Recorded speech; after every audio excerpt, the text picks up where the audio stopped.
আজকে তোমাদের সাথে আমি শেয়ার করবো একটা ছোট্ট কুকিং ভ্লগ পিঠে পুলি বানানোর। তো চলো শুরু করি। তো প্রথমেই কড়াইয়ে দিয়ে দিলাম খোয়া ক্ষীর, তাতে দিলাম দুধ। যখন সেটা গলে গেল তার মধ্যে দিয়ে দিয়েছিলাম গুড়। এরপর পুলিগুলো বানানোর জন্য নিয়ে নিলাম চালের গুঁড়ো, 1/4 ভাগ ময়দা, আর তাতে দিয়ে নিলাম নুন আর হালকা গরম জল। তারপর ভালোভাবে মেখে নিয়ে সেখানেই ছোট্ট ছোট্ট ভাবে আগে থেকে বানিয়ে নেওয়া পুরগুলো ভরে বানিয়ে নিলাম পুলি। এইটা তো আমার হাতের বানানো, এরপরেই দেখতে পাবে মায়ের হাতের বানানো পুলি পিঠে মা কি সুন্দর করে বানায়।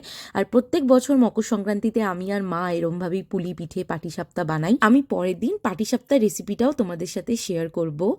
আর এগুলো তো সবার বাড়িতেই হয়, সবাই জানে এগুলোর রেসিপি, বাট প্রত্যেকের বাড়িতে কিছু একটা ইউনিক আলাদা আলাদা ব্যাপার থাকে। তো তাই আমি আমাদের বাড়িরটাও তোমাদের সাথে শেয়ার করব। তো দেখো, এদিকে পুলিগুলো সেদ্ধ হয়ে গেছে। দুধের মধ্যে দিয়ে দিয়েছিলাম মিল্ক মেড, অল্প একটু নুন, আর লাস্টে যখন পুলিগুলো সেদ্ধ হয়ে গেল দিয়ে দিয়েছিলাম গুড়।